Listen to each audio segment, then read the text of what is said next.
Hello, everybody. This podcast is brought to you by Athletic Ninja Foot Chalk. Athletic Ninja Foot Chalk. Are you tired of your bare, naked feet not having enough grip? Are you dissatisfied with your ability to scale up vertical walls with your shoes and socks off? Are you willing to violate the World Ninja League's dress code? Well, then Athletic Ninja Foot Chalk is for you. We use a supremely unique recipe that involves grinding up the tooth enamel of an endangered species that can no longer reproduce. Use discount code FUNGUS.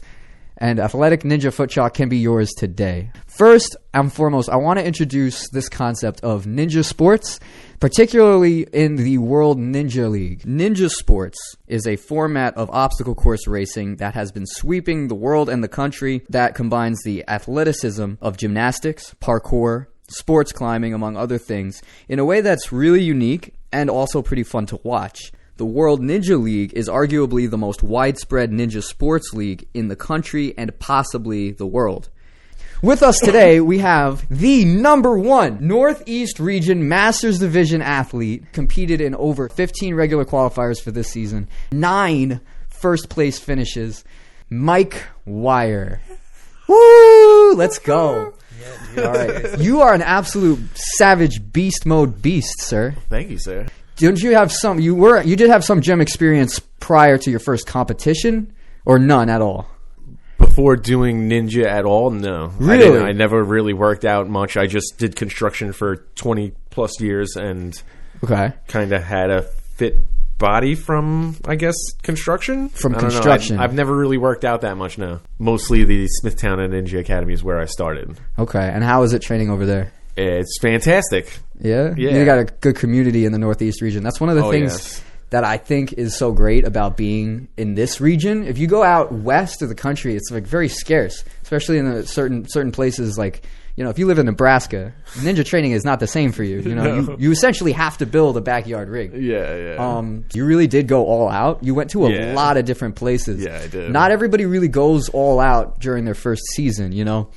I wanted to try to get the most experience as I could, so the different gyms have more people, and I feel the further, because I live in Long Island, which is New York, and far away from most people. So right. There's not as many masters out in my area than there is in New Jersey or further upstate New York. So I tried to go to more of those to have more competition. When did you? How did you get introduced to ninja? My old boss Jim started going with his son, and he didn't want to be the only old guy there, so he invited me, and I've been hooked ever since.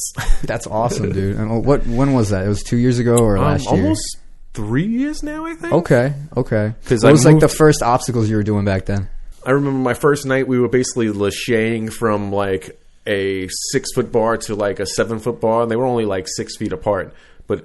And now it seems like a very simple thing, but when I first started, I never did any workout before, and this was the first time I ever did something that was fun, that was an exercise, but didn't feel like exercise to me. So I very much enjoyed it because I don't like going to the gym and working out. It's not a fun thing for me. When I first went to Ninja and we were able to climb on shit and throw yourself from things and do all the crazy things, because I like, I guess, adrenaline kind of stuff a little bit, you know? I don't like boring stuff. Okay, so you said adrenaline. You like adrenaline stuff. And that brings me to your nickname that has, you know, you didn't give yourself this nickname. This was actually something that I heard from your peers. Yes. You are referred to as the Master of Masters and the King of Canes. Yes. So you going to get a t-shirt on that? Yes, I probably am. You gotta. I'm going to have to. Let's go back to the beginning because I remember my first couple of weeks of doing ninja. I was shot, like my abs, everything, because I never really worked out, and ninja is a very fun thing. So like I said, it's like something you don't really realize how much you're working out as to what you're doing, because you're just enjoying it so much. And then the first couple of nights when I went home, just coughing, my abs hurt so much. Really? It was unbelievable how much pain I was in, but fun pain, because obviously I kept going back and doing it more and more. But I've seen you do 8-foot cane moves, which I haven't even. There are some elites that I haven't seen. I haven't seen you do it personally. No. Maybe because you weren't watching. Because when I was by myself, when nobody was looking, So anyways. Yeah, you did. You have? No, but anyways. No, but so my wife got me the cane for Christmas this past year, Right, and that's I right. really enjoy the technical things of Ninja because I like flying, which is a lot of fun, just throwing yourself from obstacle to obstacle. But Right. I really like also the technical things. Like the cane is a very technical moves and precise like things, and I really enjoy those. You said you were getting sore in the beginning, but I know you did construction before that, which probably built up a lot of your fitness base to do Ninja. Yeah. I'm wondering, like, what soreness did you experience? Did you actually have, like, grip soreness as well? Or was that still solid? Or was it more back related? Or No, I legs? remember my first night coming home from Ninja. I got home, my lighter and my bong in my hand were actually heavy because I was that sore from the first time I went. Okay, so it was everything. Everything. Full my body. whole body, yeah. Well, that's good, though. That kind of means that you found something that can kind of keep you going at the level that you're at now. Well, I also had to push myself a lot more because I was not at the level that I needed, that I wanted to be That you even wanted to doing be, this right. because my coaches were... First was Wes, then was Mike Bellion, and then was Nick. What's his last name? Roust? Rowley, something like that. Rowley? Yeah. All right, yeah. Ninja Nick. He's my coach now, and I really enjoy training with him. Yeah. But, Hey, I heard he's okay. He's okay. yeah, he's a cool guy. He's all right. Yeah. West was my first coach, and I remember being on the trapeze bar and him telling me to kick my legs up, and I couldn't kick my legs up. That's because of the core, right? Yeah, because you really need a very, very strong core for Ninja. For sure. It's also really easy to underestimate certain moves. Yeah, you know? yeah. You don't really they tell you to kick your legs up, and you're like, I'm kicking my legs up, but it's not high enough. So let's talk about how the season has gone a little bit, because I have a couple of notes here, and it's been a really interesting season. when I went to Stanford, they changed the few things to make them a little too easy for masters for me, kind of nowadays. So it's like, are you talking about now? When you say Stanford, there was two comps that you went to at Stanford. yeah, the first one I kind of sucked at, but because I failed on the second thing. But then I did the Burnout competition, and I did really good on that. So the one you're referring to, there was a obstacle where you got on a platform and it spun around, and then there was a lily pad for the adults, right? And then to the other sliding thing. You got to give kudos to Joe Moravsky. Yeah, he's willing to really set up like an elaborate. Yeah, it was pretty cool. So it was the masters first, and then the elites were going to train and go later. So he was having us train some of the elite obstacles. At the end, he was like, the top people, the first, second, and third of each division, he was going to try to see if they can do the masters version of that. So he put nothing in the middle. And I fell the first time, and then I did it the second time, and the third, and the fourth. And after I was doing it the second time, and I was jumping across it, he was like, man, you really like get things really easily. I'm like, well, once I kind of learn something, I can like master it pretty quickly. Like, master it. He is the master of masters. I definitely master things pretty, like, especially in this like sport. I definitely find things that I can, and I find ways like just the cane tech, like, because I definitely find myself getting easier and doing very technical things with the cane tech much easier than most people can do them. You know,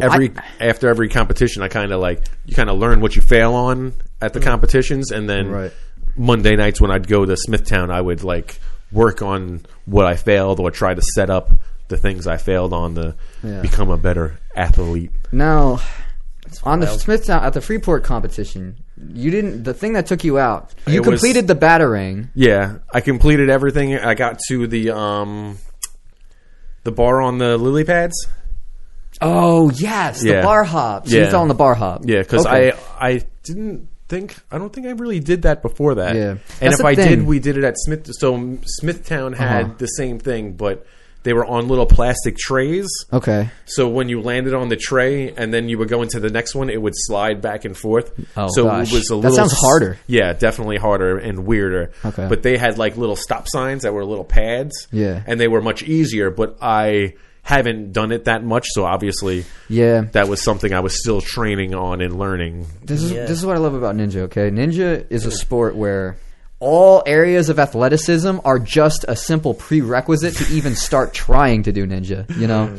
But there are certain things in Ninja, like you said, if it shows up at a comp, if you haven't trained that thing before you went to the comp, you're not just going to, even if you have the strength for it, you're really not just going to intuit your way through that obstacle. Yeah. That's what I feel about the roadblock one. Did you end up doing, I've done the roadblock before. Okay. And I got it a few times, but that was also something that you have to in order to get a roadblock, you kind of got to be pretty good at it for it to be in a comp, especially a Masters Division comp. Usually. But what I didn't realize was you could just reach out and move those at that comp. Right, yeah. You almost finished your first buzzer at Grit as well. The Grit competition after that, Grit Ninja, I believe, was that in Pleasantville? Yes.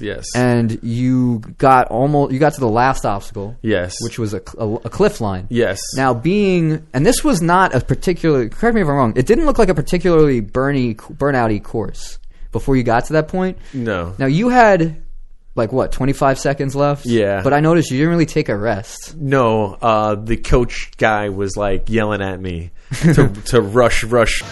Dude, 1 ounce, go 25 seconds, jump that far. In, out. Go. Keep moving, fight. Gotta dig deep. The next one's better. No, so close. I definitely should have rested a little bit more, but do you think you had enough time if you took a rest? Yeah, I think I would have. Because it seems like you were really close there. Yeah, I think. How was your grip after that? Not very good. It feels burned a lot. But obviously now I would be able to get through that course and hit the buzzer. Right. But at that point, I wasn't really super great at cliffhangers, because cliffhangers is definitely something you have to practice on, because cliffhangers are 2x4s kind of nailed to the wall, so they're just only an inch and a half sticking out. It's wild. Cliffhangers are one of the more intense obstacles, which is one of the reasons why so many climbers are associated with Ninja. Like the first person to... Well, that's what you introduced me to, too, from doing Ninja. Right, climbing. You introduced me in the climbing, and the climbing is it's a big part of your training now? Climbing is very... I like the climbing very much, but it also helps a lot with grip strength and hand strength. For sure. I would say really anybody who wants to take Ninja serious, it's a requirement to do some climbing as a cross training. Definitely. But okay, so moving on. After that, we have another interesting comp. You fell again, I think, on the cliffhangers at Brooklyn. So you went to Brooklyn Ninja Academy? Well, Brooklyn was very different cliffhangers, because Brooklyn was... I could have skipped that. Right. They gave the masters an opportunity to just go on the cliffhangers and go the normal way, which I could have done, but the adults and everyone else was doing a lache from the bar, 6-foot lache from the bar to a cliffhanger, which I've never done before that, and took me a little bit of a time to get after that, right? Because I wasn't to that point yet. So now your lacheing is throwing yourself from a bar to one of the cliffhangers that are 1.5 inches on the pegboard. Yeah. So, oh my god, which is not easy, and that Liam's was my over here just listening to this my first time. Everything is incredible. It really. I've seen a few. I didn't know there was one until you guys were talking today in Smithtown. Yeah. But you'd say the barrier is there's a lot. You should be fit before. If you're competing, you don't. If you're competing, you can just go there as a normal person, and a normal person, just anybody can go there. Ninjas are not normal people. They take you from zero, and they teach you. You could start anywhere. Everything. Okay. In fact, so you could go and try. You guys are inspiring me, because you should go. That's what I always didn't like. The regular gym, I do 30-minute circuit. I always liked compound stuff. Right. And it's this is a whole course. You'll be sore. You won't even know. Even though it's wild, it's training every muscle. All right. So I would never want to scare anybody from doing Ninja 2, because if you're watching this and you're thinking about it. No, because I also came from zero. Right. I've worked construction my whole life, and obviously I was probably more fit than the average person, but I also didn't know any ninja skills or any. Obviously, I didn't have much of a core from the beginning. You don't really realize, how much you don't have until you actually start trying. So absolutely, Now, this was interesting. Right in the middle of the season, Mike, you hurt your ankle. How did you? First of all, I hurt my ankle and my shoulder. Okay, twisted my ankle pretty badly.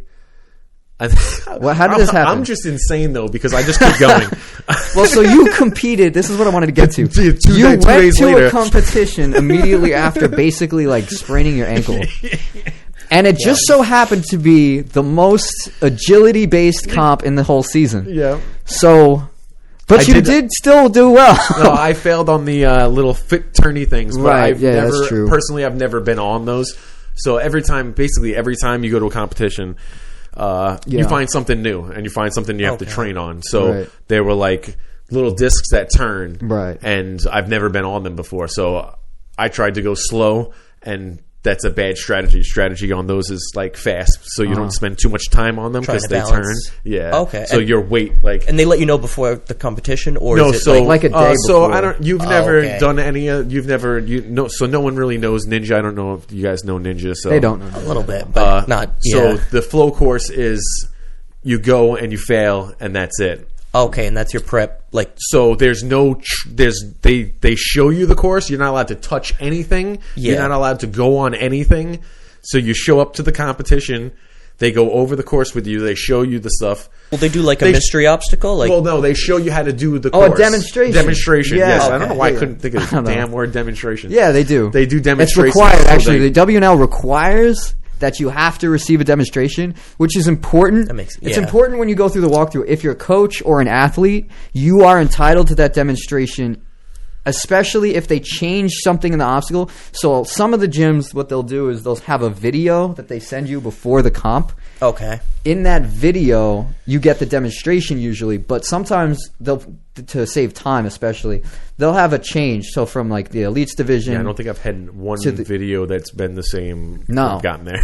So if they change something, and most gyms are good at just doing this for you and just knowing the deal, but they might change something at the day of the comp during their walkthrough of like, okay, do you have any questions about this obstacle? Okay. If they change an element from one division to the other, the change has to be demoed for you. So they have to demonstrate it. It's For, almost like, safety and- it's almost like Super Mario Maker. Well, they also where you give make a you Super an Mario idea level of how to do it when they demonstrate it for you. So when they change it, they'll give you an idea of like what to do. Because so and when I went that doesn't to help. the Stanford competition, when I went to the Stanford competition, there was a plank, and most of it was sticking out. So you had to like jump early, and he told you to jump early. Like, he gives you a little bit of advice. Sometimes they give you advice. Sometimes they don't give you any advice. Okay. He gave you a little advice on that. And when he jumped, you saw him jump early.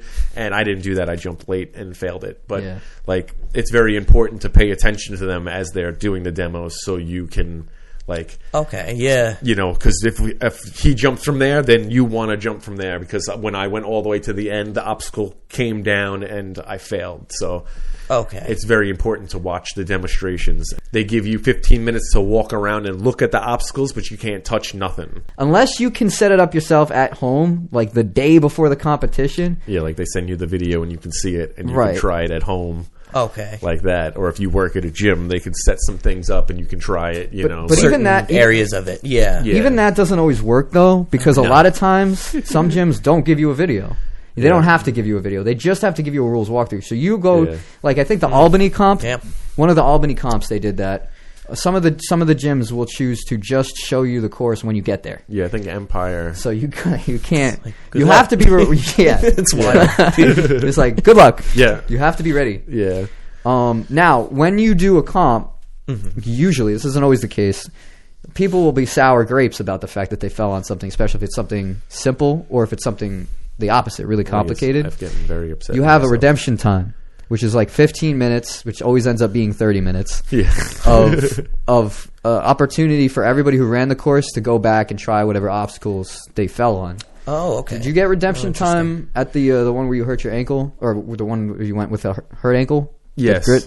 Did you manage to get that, or did you no, try it? actually, I went home early on that one. I didn't do because the you were redemption. injured, right? Yeah. I was like... That's crazy, man. And I failed, and I didn't get to... Like, I wasn't getting a podium or trophy, so I just went home that day. The tragic... I usually do well after I fail, but...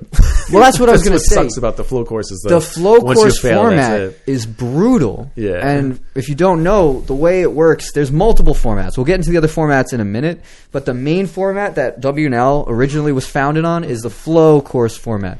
These courses are meant to flow. The obstacles go one into the other. Not necessarily always through touch points. You know, usually there is just platform, but it's supposed to be like, you know, one single flow line where if you fall, almost just like on television, you fall into water. Yeah. If you fall, you're out. Your run ends. I've noticed that. I'm like, you don't score points after that. Yeah, once you fall, then it's a fun run. Basically, after that, you get to try the obstacles again until if you're doing your flow course and you fail on the second obstacle, it's not like the show where you go in the water and you go home. Like, they let you finish the time that you have. Oh, okay. So if you failed in the first 30 seconds, it's the courses are usually the flow courses are usually like a minute 30. No, that's like a speed course. You can't. They do have courses that are around the flow courses are like more typically like 2 minutes, 3 minutes, 3:30, 3 minutes. But like a fast course would be like 2:45. Yeah. Oh, nice. So that's a lot of fun. There's a redemption time. I feel like is so important. Yeah, definitely. I think it's important because even though 15 minutes doesn't seem like a real training session, it's like you're working with obstacles that you haven't done before. Okay, a lot of these obstacles that you see at competitions end up being inspiration. Like a lot of them become trendy. Definitely. You'll see an obstacle appear in a comp for the first time, and then all of a sudden, Instagram is just exploding with people trying it. You know what I mean? In their own gyms, hundreds of miles away, setting up the same obstacle, which is another really cool thing about Ninja and it being such a huge sport. A lot of people who are in the sport now weren't there for the first couple of years. For the first at least 3 seasons, I want to say, it wasn't commonplace to let people finish the course even after they fell. And I don't think it was really until the Ninja Works system, which is the timing system for WNL, came into play where the timer would run past your end time. Yeah, they let people go until the timer ran out. Right. Basically. And this kind of makes it easier for the gym themselves to keep a controlled time for the competition. Because then at least every person has that 2 minutes and whatever seconds. Exactly. So they know every single person, and that's how long it's going to take. Then we have another interesting comp, which was Sean O'Shea. He was the course designer, and this was at New York City Ninja, I think. He had 4 consecutive agility and balance obstacles. They weren't even easy. Oh my God. They weren't like simple agility like striders and angled steps. Okay, we're talking about PVC pipes on wheels, wire spool balance, slacklining. This is completely ridiculous. And so this was a really. What did you think of the balance line over there? It sucked, but it was awesome. I really like the chutzpah of putting that in the beginning of a course. First obstacle, slackline. And when you did slackline before you started that, did you ever do slackline before, like before that comp? Yeah. Okay, so you've practiced on something like that before. Yeah. I wouldn't be surprised if like the majority of the adults division didn't. You know, it just freaked me out because slackline right in the beginning sucks. Yeah, but you did have the strider. It's like you get it like maybe 60%, 70%. Right. So there's always that chance of.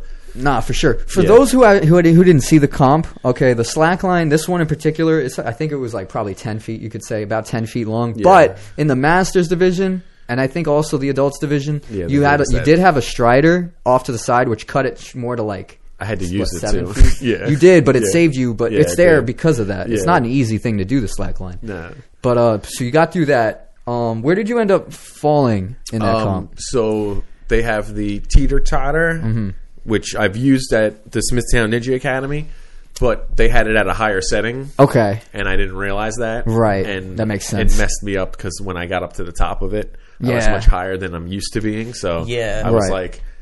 And then I failed. So no, exactly. But then I got basically through the whole course, and then I failed on the second to last obstacle, which I believe was a pipe slider obstacle. Well, I finished the pipe slider. I just didn't get you had to the wing nuts.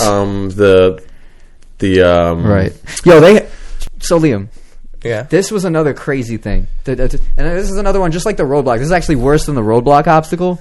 They had for the Masters Division athletes, they had a wing nut, which is how do you even describe that shape? I think I remember seeing you do that. Is that where it's turning and you still have to hop from each one? It spun this way, and it tilts back and forth like this, and it's a lache. But it goes completely in a circle. That one wasn't most of the so when you're on most of those, it'll go like side to side, and it'll go a certain amount, and it'll stop. Yeah. But this one went all the way around. So there's just no prep. It's just like, the first time I'm on this. I failed it, and then that was like the last obstacle, and I grabbed it. I started spinning around on it. I was like, what the heck? But then I was able to finish it. But on Redemption, I was able to get that line in one whole thing. Oh, really? Without a problem. No joke. That's crazy, I went from the from the pipe slider to the what do we call those? Oh, the little PVCs? handles. No. No, the red things with the handles that we always go on. They have the special delivery in the Special center. delivery, the carbone piece, maybe? Carbone, is that what it's called? Sometimes. I don't even Is know it what it's what called. Like our big red things, with the 2 handles on side and a little... The delivery. Yeah. But yeah, that was a crazy comp. Also, I want to give you a shout out, Mike, because at that comp you showed us the most disgustingly quick devil steps I've ever seen in my life. Yeah. That was insane. You did the whole thing in what, like 8 seconds? Yeah, I think and this so. this wasn't all easy devil steps. This was like there was a pretty wide transfer in the middle. Look at him go, look at him go. Look at that speed from him. Speed is crazy.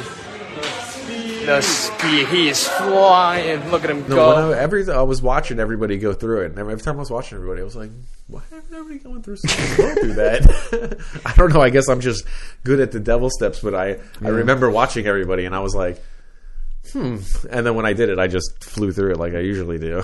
Right. What are the devil steps? Are they? So it's a set of staircase, stairs, but you climb it with your backwards. hands. So it's those the inside of yes. the stairs, basically. Oh, those are crazy. Yeah, yeah, backwards. and it was a 4-foot gap in between the two. The elites, the God. elites had. I've seen them whole- shorter, but 4 feet across each step. Well, no, Yeah. the top had the 4-foot gap. You had to go up the steps, and then it was a 4-foot gap, and then you had to go down the other side. Oh, okay. So you had Switch to midway. You had to stretch your arms out to grab the other side. Oh my God.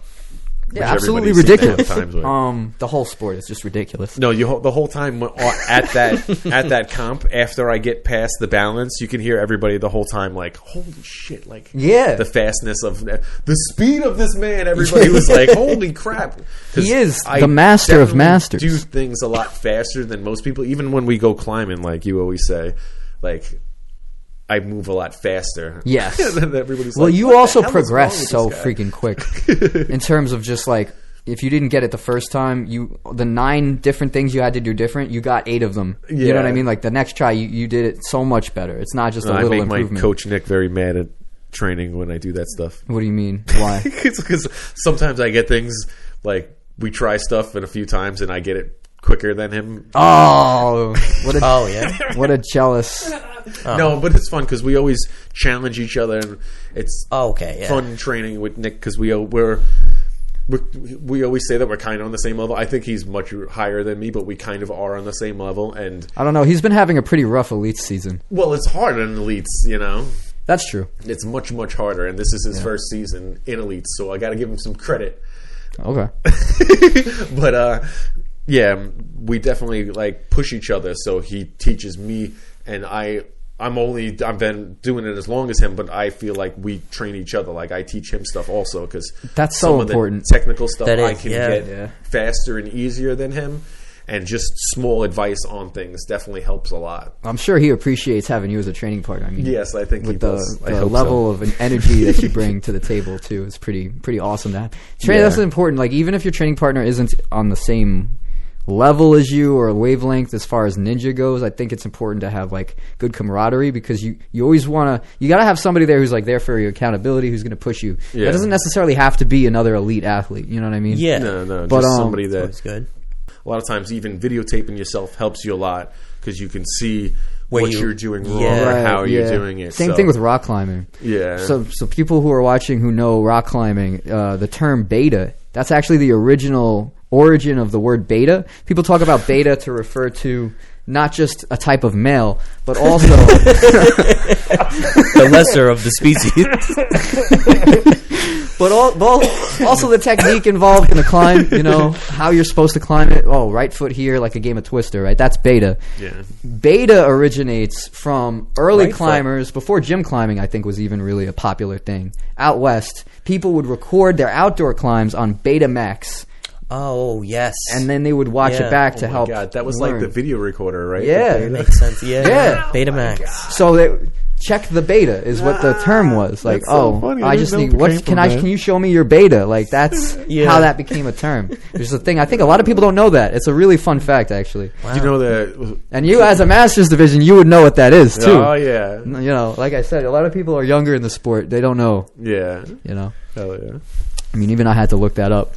So let's talk about regionals, which just passed. Okay, regionals was this for the last 3 years. I think it was by contract. They had it at Center Court, St. Lawrence for Northeast. And this is also the first regionals that people are going to be able to compete in more than one regional, even if they didn't qualify. The thing is, though, you had to qualify for that regional in order to qualify for Worlds at that regional. Yeah. Now, if you didn't qualify for that regional, apparently, I didn't know this until the first when the Northeast went. People who didn't qualify to be at that regional were still competing there. But for them, it was more of a fun run because they had no shot at. And it didn't count. It didn't even if your podium spot was bumped, which I'm not sure how that would work. Yeah. But if your podium spot was bumped, you still were on the same line with the same level of priority for qualifying for Worlds. That said, most people qualified anyway. Everyone qualified. Pretty much. Actually, I don't think everyone did, believe it or not. Well, if you failed on the first obstacle, they said you wouldn't go. Right, that is then true. they said that everyone qualified at the end of my comp and the elites comp. Obviously, it's just easier to have everyone come because... Yeah, it's good for the sport, Yeah. frankly. I know there's good reasons to critique it, like, oh, everybody shouldn't qualify. Eventually, we'll be at that point. But it Right just gives now- everyone, like I always see each competition as like a way to get better because Yeah, you're not going to for be sure. ever at Worlds. Like Worlds is going to be a huge thing, so it's going to Yeah. feel like a lot of pressure. So just to go there and try it without any pressure, Yeah. you're still going to feel the pressure from the lights and everything else. So Yeah. That's the actual original WNL people who run Worlds are the people who took over the regionals competition. So you know how they had the lights and the smoke, Yeah. and they had even the format was different. So this was a very unique regionals. Like I said, the last three were at Santa Court and Lawrence. It was just a flow course. This time, you guys actually had to do a speed course, which is a flow course format, but you had to do a speed course, which was a minute and a half for your division. I don't think it was different for the other divisions, right? No, I think it was all the same. But it was a basically the minute, same course yeah, too, almost. and it was the same course mostly. Yeah, I just don't know. for I the didn't check elites, it kids didn't- division, but No, but I think it was basically the Probably. same. Just your elites had a little bit extra. no, the elites still had a minute 30. No, the time. Yeah, Yeah. just the course was a little different. This is probably a little different, yeah. Yeah. Well, And then, they moved some of the platforms, which is most of what was changed. they changed a good amount because you guys In had the to, challenge course, they did. In the flow course, it was the like flow the same course, thing. yeah, basically the same. Yeah. So you had the challenge course, which is a new format. We haven't talked about this yet here today, but so flow course is a one and done. You drop, your score ends. You could finish for your glory, but for your learning purposes, but it doesn't count anymore. In the challenge course, you actually get multiple tries. If you fail on an obstacle, you could retry it once. Only once. And you can only Okay. do that 2 times for the whole course. So I've had that happen. Ferox, the Ferox competition. Right, yes. I did. It's an interesting comp, too. Yeah, that one was really fun. So I failed on the first obstacle. It was Right. a trapeze to a bar. The trampoline. Yeah, the trampoline. Yeah. But the trampoline was like a pro trampoline, which I've never really been on for. Yeah, that They're- trampoline will break your neck. Yeah, they're a lot more bouncy. You don't know until you've actually. So I've never been on one of those trampolines before. But they did say right before you went, you were allowed to spend 30 seconds bouncing on it, which I didn't, which I should have, because I probably would have gotten it right. the first jump if I would have. Yo, So definitely. I failed on that obstacle, and then I got it, and then I went along.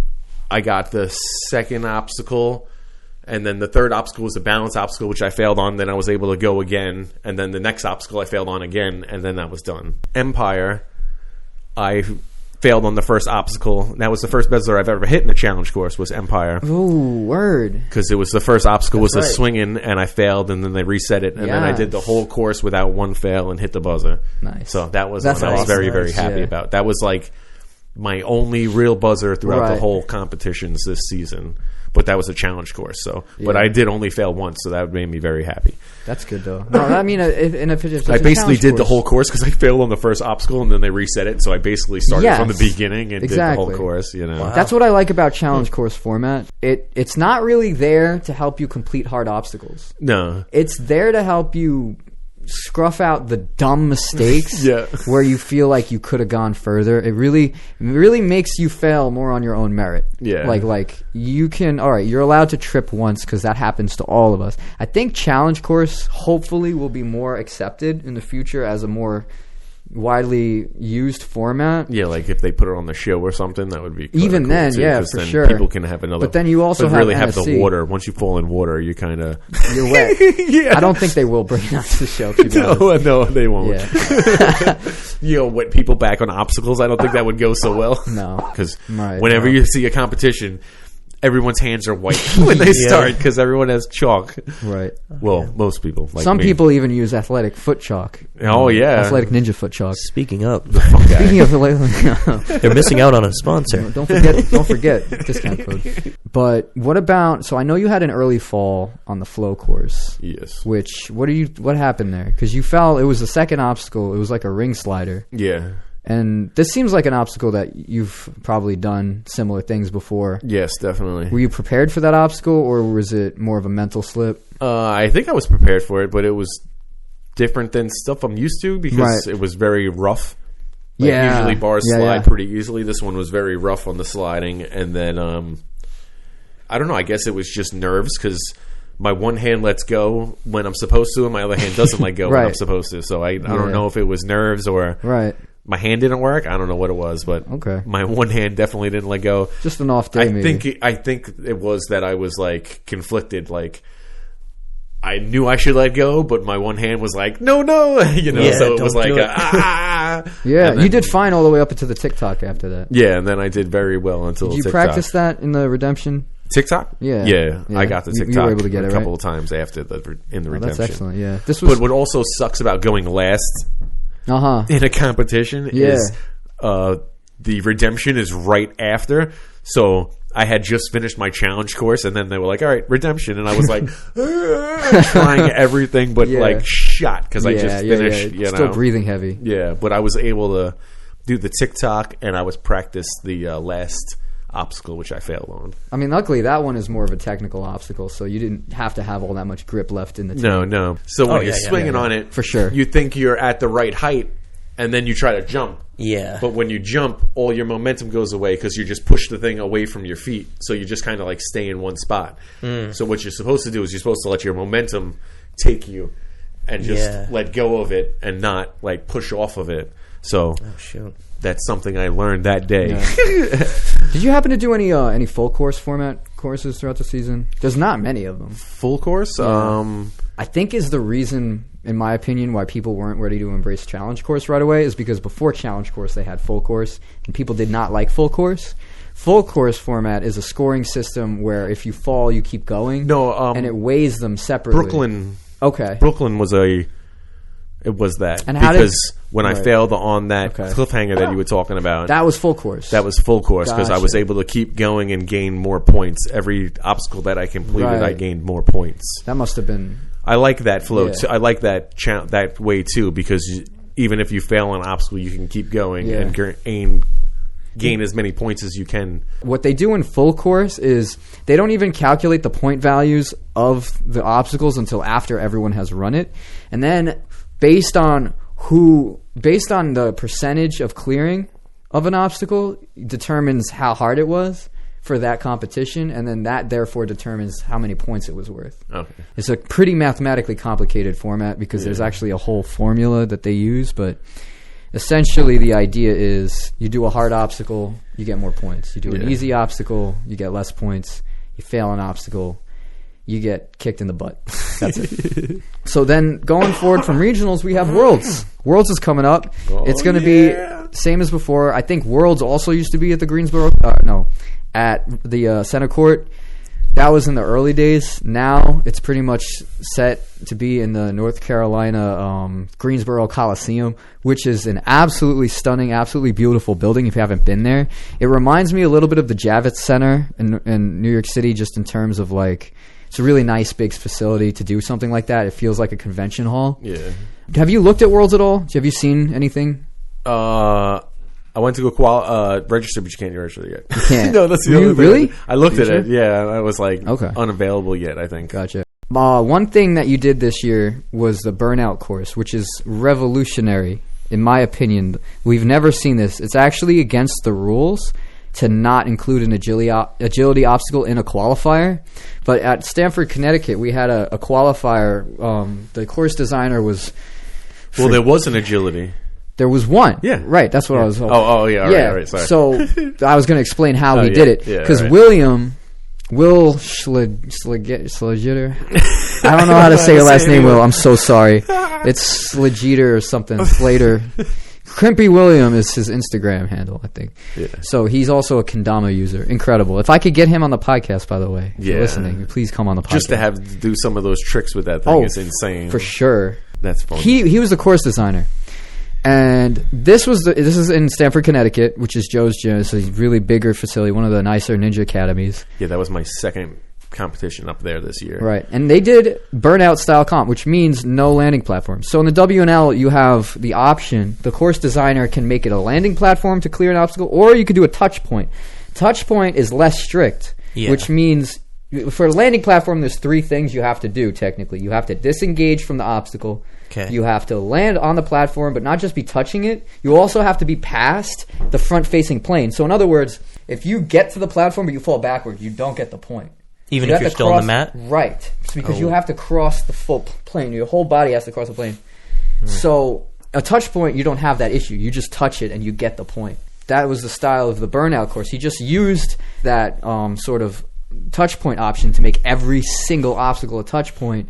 And it wound up being like 22 maximum number of obstacles allowed, and all of it was upper body, no landing platforms. It was crazy. So nobody else in the ninja community had really done that before. Wow. And Mike wound up getting first place in that one. He probably went through like about halfway of the course. Yeah. You were very close. The other guy was actually pretty good, the guy you were up against in that one.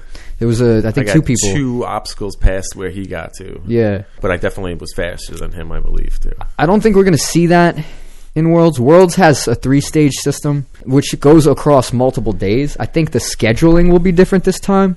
Last year in Worlds, they also had skills. Or, no, they always have skills, but they've been messing around with the scheduling for skills as well. Technically, it was like you are automatically registered for skills, but the problem is the skills competitions go on at the same time as the flow course regular stage 1 competitions. People wanted to spectate those and participate in those, so they wound up not doing skills, also because a lot of people just don't like that format. Skills takes forever. Yeah, well, not this. Feels like it takes a long time. This one doesn't. How did you like the skills comps? The skills comps were fun, but they're very long. I like them, but they do take a lot longer. You don't want to bring anybody with you, the skills comps. No, and the thing that's nice about skills is like an extension of the challenge course. Yeah. In the sense that it's not one course with retries. It's like usually a minimum. I think the rule is it's a minimum of 5 events. That's a lot. You're doing 5 different events, so you can score badly in 2 events and then still come out with a decent ranking comparatively, you know? I did really good at the Smithtown. What do you think was more fun, the Freeport or the Smithtown skills comp? I think the Smithtown one was better. Oh, word? Yeah. Okay. And what set it apart, do you think? Just the uniqueness of the obstacles and stuff. That's fair. When you go to Worlds, it's going to be similar, like the jump from qualifiers to regionals. You're going to see the same jump going from regionals to Worlds. Not so much in the course difficulty. In fact, I would argue that qualifiers are really harder courses than even regionals or Worlds courses. It's the competition that you're dealing with that makes it a bigger challenge moving up. I think most gyms will design their qualifiers based on a course that they believe 1 or 2 people is going to clear. So a perfect course is almost like a perfect test. I mean, when you went into regionals, how did you feel about the challenge course? Did it look harder or easier than like a regular qualifier? I feel like the flow course seemed like easier than most courses I've done, and the challenge course was, again, I don't think super difficult. I guess I really think that the Stanford Burnout competition prepared me more for regionals than I thought it did, but I wasn't very tired at the end of the challenge course, which I thought I was going to be more burnt out, but it was definitely hard because some of the things were, I think everything was doable, there wasn't anything there was no special deliveries, those are the things that can trip you up, and their balance was kind of pretty difficult. They had difficult things, but most of the harder obstacles weren't as hard, As an athlete, how do you tackle time? in your course? Do you try to go fast, or are you more focused on, I'm going to go slow and steady? Some people would rather time out than fall on an obstacle and take a risk. Like, how do you approach the time limits? I think I usually used to try to go faster, but now I'm trying to take my time, but I realize that I have to take my time and go fast at the same time. Yeah, for sure. It's a hard balance between the two, because you need to keep your energy level like up, but you don't want to go too fast and burn yourself out, you know? Right. So like when I did regionals, when I did the challenge course, I got pretty close to the end, but ran out of time, and I noticed that I rested in between each obstacle, and maybe I should rest in between every third obstacle or so, or second, instead of every one, because I don't think I really need to rest in between each one. So you kind of learn as you go, you know. You really have to concentrate on your breathing and everything else while you're doing courses, so it's very difficult to like gauge, you know. So I feel like I want to go fast, but also take your time in between obstacles, you know. So. Yeah, that's fair. I mean, one thing is, like, obviously when you're at the comp already, your cardio is your cardio. Yeah. Right? Your preparedness, whether or not you can link something, that's basically already decided by how good your training has been. Yeah. You can't control certain things. You can only control, like, your breathing, like you said. So to a certain extent, you just have to be prepared to go fast. Yeah. So moving on into Worlds, are you planning on altering your training now? Because I know in the beginning, again, you had to work on certain obstacles, certain techniques, before you could really focus on doing them quickly. Yeah. What is your training looking like going into Worlds now? I need to try to less swings, because I definitely don't need as many swings as I've been taking, because I'm much stronger than I used to be, and working on like landing on platforms and stuff, because a lot of times the platforms are in awkward positions, so you really have to like work on body positioning and being able to use your body efficiently without using so much energy, like trying to do things the best of your ability, but you know, like. Yeah, well, we saw that. We saw the awkward dismount in the speed course, actually. There were a couple of awkward dismounts there. Yeah. One of them is, I would say, the one that got you was a little bit of an awkward dismount. Yeah, it wasn't definitely. like right at the bottom where you could dead hang. No, it was like a foot and a half away from it, so you had to have a little swing off of it. No, definitely. And then you also have like the last obstacle in the Elites division. I don't remember if the Masters division had the same kind of dismount. You had to go kind of around a pole. Yeah, because you couldn't grab it. We had two canes. Yeah. So it was a little easier because you could put the cane on the other side of that one thing, and then you were able to like swing from the bar a lot easier.